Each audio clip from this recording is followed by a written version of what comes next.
नमस्कार। एक खबर जो अभी अभी आई वो ये है कि इजराइल के ऊपर हो सकता है हमला, ईरान और यमन का दोनों का रिटेलिएशन हो सकता है। ये खबर दी है अल अरबी ने। लेकिन इससे पहले क्या हुआ था? इससे पहले आज सुबह 6 बजे से इजराइल ने 48 घंटे की इमरजेंसी लगाई थी अपने कंट्री में। साथ साथ यूएसएस इब्राहिम लिंकन ईरान के करीब पहुंच गया था। ये सारी चीजें हो क्यों रही हैं? इसलिए हो रही हैं कि एक एक हमला जो कि इजराइल का इतने दिन से पेंडिंग था वो होने वाला था। इससे पहले जो डेवलपमेंट्स थे वो ये थे कि हर घंटे तकरीबन इजराइल के पास ईरान के पास इक्विपमेंट्स पहुंच रहे थे, इजराइल के पास भी पहुंच रहे थे। यूएसएस जॉर्जिया न्यूक्लियर सबमरीन पहुंची हुई थी इजराइल के पास। साथ में B-2 बॉम्बर्स कतर में खड़े थे, पहले ही लैंड कर गए थे, तकरीबन 3 हफ्ते से वहां खड़े हैं। इजराइल के F-35 स्टेल्थ बॉम्बर है, लेटेस्ट टेक्नोलॉजी है और न्यूक्लियर इक्विप्ड है, वो तैयार खड़े थे। इसी में बात करने के लिए हमारे साथ डॉक्टर अभिषेक मिश्रा। डॉक्टर साहब इजराइल में रह चुके हैं, डॉक्टर साहब इजराइल में पढ़ चुके हैं। डॉक्टर साहब बहुत बहुत स्वागत आपका हमारे शो में। डॉक्टर साहब, क्या न्यूक्लियर वॉर के चांसेस दिख रहे हैं? वॉर, अभी आप स्टेटमेंट देखें, दोनों ने कहा है कि we don't want war but we are ready for it. ये स्टेटमेंट है एकदम करंट। वॉर नहीं होगा, ये वॉर के लिए कोई तैयार नहीं है, ना ही इस वॉर के रात को वो झेल पाएंगे। अब अगर आप इसको, there two ways to look at it. या तो इसको कहिए कि वॉर चल रहा है, अब क्या बचा है। आज उन्होंने मिलिट्री 100 जेट से फायर किया। 100 जेट तो यार इंडिया के पास होंगे पूरे। I don't know how many fighter aircraft we have, but 100 jet से फायर करना बहुत बड़ी चीज है। तो अब अगर ये वॉर नहीं है तो क्या वॉर है भाई? एक फुल फ्लेजेड वॉर में कितने लोग बढ़ते हैं, ये आप आइडिया लगाइए। तो उस हिसाब से वॉर चल रहा है भाई। इजराइल ने गाजा में 40-50 हजार लोग ठोक दिए हैं। 1200 लोग की अगर कैजुअलिटी हो रही है इजराइल में एक दिन में, it is war. What else is war? The only thing perhaps we are saying कि भाई वर्ल्ड वॉर चाहिए हमें, कि भाई इजराइल का ईरान से हो जाए, ईरान का सऊदिया से हो जाए, सऊदिया का यमन से हो जाए, यमन का सीरिया से हो जाए। अगर ये वाली सिचुएशन है तो बात अलग है, otherwise it is a full fledged war. Israel ने अपने पूरे पावर के साथ हमास के ऊपर अटैक किया, लेबनान के ऊपर पूरे पावर से अटैक किया, हिजबुल्लाह के ऊपर, हिजबुल्लाह के स्ट्राइक के जवाब में। तो ये बात है कि अगर ये समझ में नहीं आ रहा है हिजबुल्लाह को कि भाई कैजुअलिटी बहुत ज्यादा हो रही है, तो ये उनकी प्रॉब्लम है, हमारी आपकी प्रॉब्लम तो है नहीं। लोग तो उनके ही मर रहे हैं अल्टीमेटली। और चूंकि वो उनका है कॉन्सेप्ट कि वो जन्नत में जा रहे हैं, तो जाने थे फिर उनको भाई। अब ये तो चल रहा है, क्या कीजिएगा इसको। आज जर्मनी में भी देखा आपने क्या हुआ। जर्मनी में वो एक आदमी ने घुस करके और तीन लोगों को मार दिया बिना मतलब के, कई लोगों को घायल कर दिया। तो ये एक पैटर्न रखा है, इसको अब क्या कहिएगा। एक चीज कि अभी जो इस समय जो खबरें आ रही हैं, इस समय जॉर्डन ने वार्न किया कि एक रीजनल कॉन्फ्लिक्ट हो सकती है। बड़ी खबरें, सारी बड़ी खबरें। इजराइल इमरजेंसी लगाता है 48 घंटे के लिए। जॉर्डन वार्न करता है कि एक रीजनल कॉन्फ्लिक्ट हो सकती है। अमेरिका के अब शिप्स मूवमेंट शुरू कर देते हैं। ईरान के प्रेसिडेंट वार्निंग्स दे रहे हैं। ये क्या आपको दिख रहा है? ये एक वॉर वाली सिचुएशन नहीं है तो क्या है इस समय? It is a war, of course a war, but it's a war between Hamas and Israel. क्योंकि ये कैजुअलिटी कोई आर्म कॉन्फ्लिक्ट या लो इंटेंसिटी कॉन्फ्लिक्ट की कैजुअलिटीज नहीं है। 1200 कैजुअलिटी एक दिन में हो जाना कोई लो इंटेंसिटी की कैजुअलिटी नहीं होती, जो 7 अक्टूबर को इजराइल में हुआ था। उसके बाद से अगर हम देखें आज की डेट में, मैं तो 40,000 की आपको Hamas fighter killed in Palestine total. देखते हैं क्या आता है नंबर। नहीं, बहुत अटैक्स तो बहुत सारे हैं, हमने भी देखा है क्या सिचुएशन। 16 अगस्त की न्यूज है दादा मेरे पास, CNN की। 16 अगस्त की, ज्यादा दूर की नहीं है। आज अब आपका 25 अगस्त है। उससे उनके हिसाब से more than 40,000 Palestinians have been killed in Gaza since Israel launched its war on Hamas following the group's October 7 attack, the health minister in the enclave said। 40,000 लोग आपको लग रहा है कि छोटे मोटे लोग हैं? Taking the total number of deaths, 40,000 5 लोग मर चुके हैं। About 1 in every 55 people in the enclave, more than 92,401 people are injured। 1 lakh से ज्यादा लोग इंजर्ड है, 40,000 लोग मर गए। अब ये वॉर भैया, ये वॉर बहुत होती है भाई। आई डोंट थिंक कि इंडिया के जो कारगिल का जो वॉर हुआ था उसमें इतने लोग मरे होंगे। अगर आप कारगिल वॉर की कैजुअलिटी देख लीजिए वो कितनी थी, तो आपको पता चल जाएगा। मैं आपको एक और खबर देना चाहूंगा। 527 डेथ है।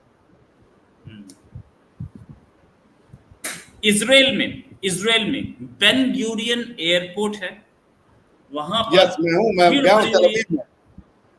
टेल अवीव में भीड़ भरी हुई है, सबके सब कंट्री छोड़ के जाना चाह रहे हैं। बहुत सारे लोग वहां पे इस समय भारी भीड़ है जो कंट्री छोड़ के जाना चाह रहे हैं।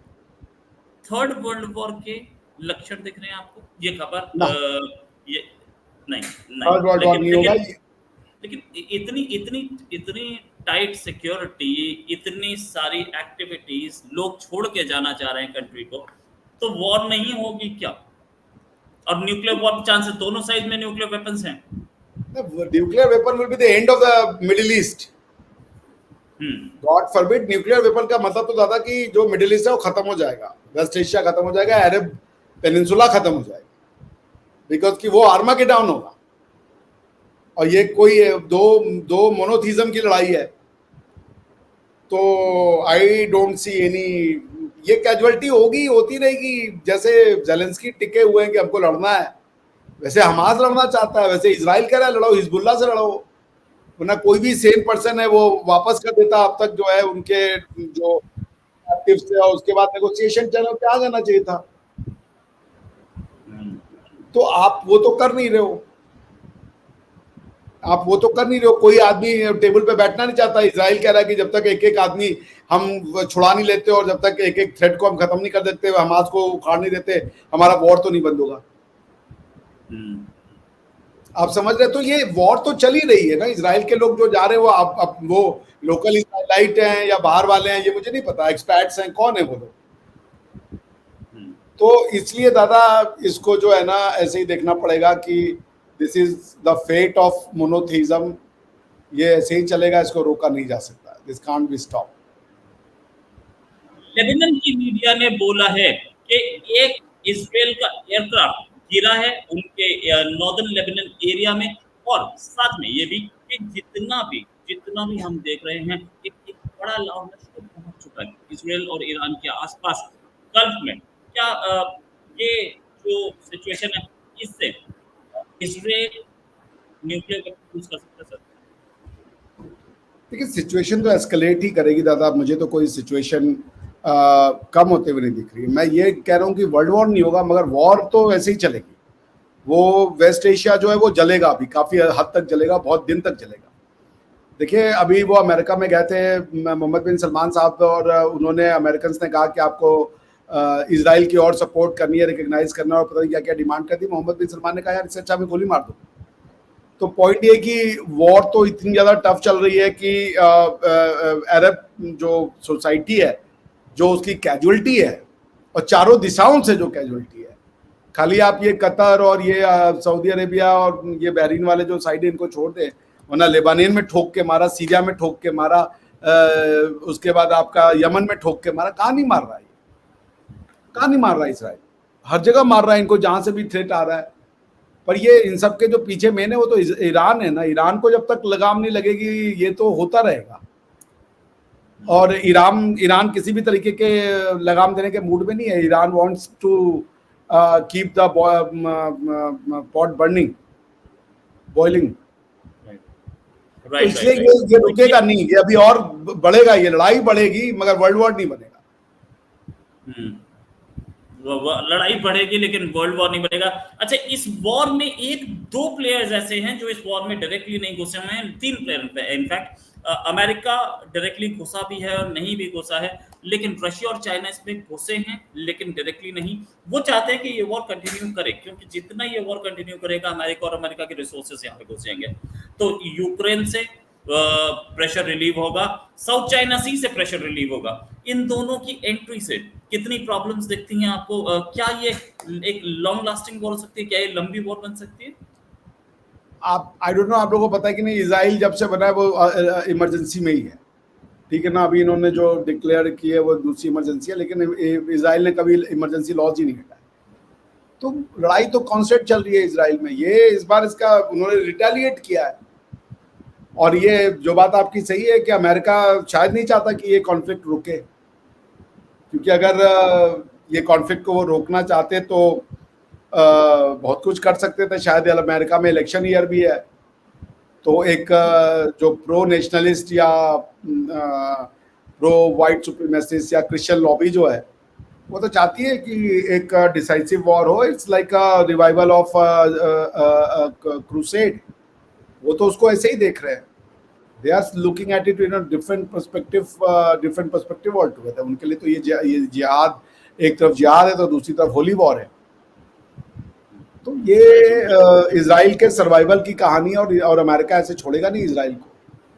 और अमेरिका 2-3 फ्रंट पे फंसा हुआ है। नेटो ने, यूक्रेन में भी लड़ाई चल रही है, कर्स्क में अटैक किया हुआ है, घुस गए वो रशियन टेरिटरी में। जैसे ही उनको पता था कि इंडिया नेगोशिएट करने वाला है, तो उन्होंने नेगोशिएशन को भारी रखने के लिए अपने पास बार्गेन चिप रखने के लिए भेज दिया उधर। कुर्स्क में अटैक 400 किलोमीटर घुस गई, ताकि आप वो कहें कि अगर तुम्हें हटना है, अगर तुम चाहते हो कि कुर्स्क से हमारी सेना हटे, तो तुम फिर छोड़ो डोनास्क और लुहांस्क। तो ये गेम चल रहा है। फिर रिकंस्ट्रक्शन भी होगा, जितना डिस्ट्रक्शन होगा उतना रिकंस्ट्रक्शन होगा।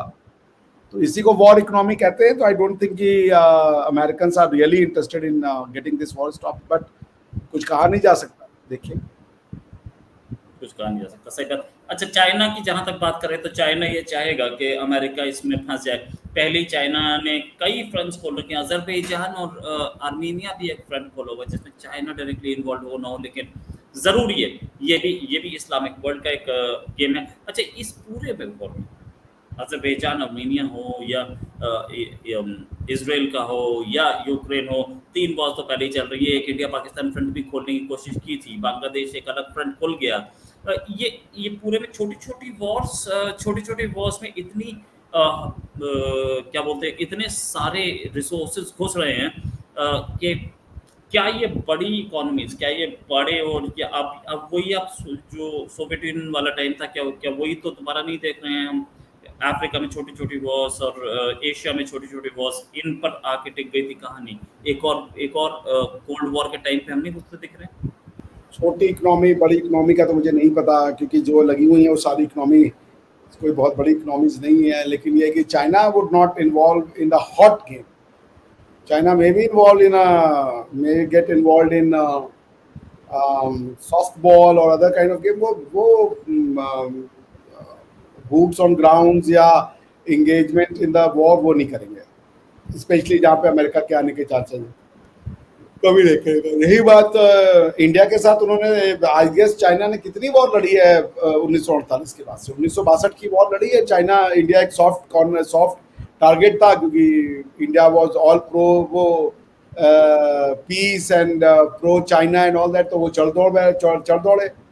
लेकिन उसके अलावा मुझे तो नहीं याद आ रहा है कि कोई चाइना ने अपने दम पे कोई लड़ाई लड़ी है। जो कोरियन पे जो क्राइसिस थी, उसमें of course Russia was there at their back.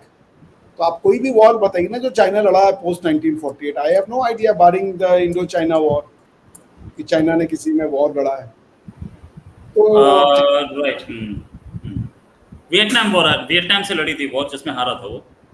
हाँ, वही वियतनाम वॉर, मैं वही सोच रहा था वियतनाम। बस यही 2 वॉर है ना, वियतनाम में हार ही गए। तो चाइना अपनी बड़ी आर्मी से डरा सकता है, बट वो उस आर्मी को एक्सपोज नहीं करेगा। रशिया ने क्या किया, इतनी बड़ी आर्मी और ये बड़ा पोता रशिया, ये रशिया वो, खत्म हो गया, एक्सपोज हो गए आप। They give you bloody nose. जो आपके वो है, क्या नाम है, ये वो Ukrainians, they didn't back down. तो अगर मान लीजिए जो भी हो कि भाई नेटो की सप्लाई है, ये वो है, तो यूक्रेनियन रिसोर्सेज भी तो कम है आपसे। तो इसलिए वॉर तो बराबरी की हुई। और इस बात से ये होता है कि बड़े बड़े वेपन्स, बड़े बड़े न्यूक्लियर वेपन और बड़े बड़े फोर्सेस खड़ी करने से आप वॉर नहीं जीत जाते। ये वो रशियन फोर्सेस है। रशियंस को कोई अगर ऐसा वैसा समझ रहा है तो वो मूर्खता कर रहा है। ये वो रशियंस है जिन्होंने सेंट्रल एशियंस को ठीक ठाक बजा के रखा है। सेंट्रल एशियन ने दुनिया की फाड़ी थी, और सेंट्रल एशियन की फाड़ने वाली कोई अगर कम्युनिटी है उसका नाम है Russians. They are warrior of the first class, दुनिया के बेहतरीन वॉरियर हैं अगर रशियंस, उनसे बेहतरीन कोई आया नहीं अभी तक। ये उनकी हालत है। ये अलग बात है एक रशियन दूसरे रशियन से लड़ रहा है because Ukrainian for all intent and purposes are Russians. हालांकि वो ऐसा नहीं मानते हैं, जैसे अब आप एक पाकिस्तानी को कहिए कि तुम इंडियन हो, वो नहीं मानेगा, लेकिन the same with the Russian and Ukrainians. बिल्कुल सही, बिल्कुल सही। थैंक्स अ लॉट डॉक्टर साहब फॉर ज्वाइनिंग। हम लोग जल्दी, क्योंकि वॉर की सिचुएशन बन रही है और इमिनेंट है, अगले कुछ घंटों में वॉर हो सकता है शुरू हो जाए, तो हम आपके साथ टच में रहेंगे और उम्मीद है जल्दी डिस्कशन और करेंगे। अभी के लिए नमस्कार, धन्यवाद, जय हिंद।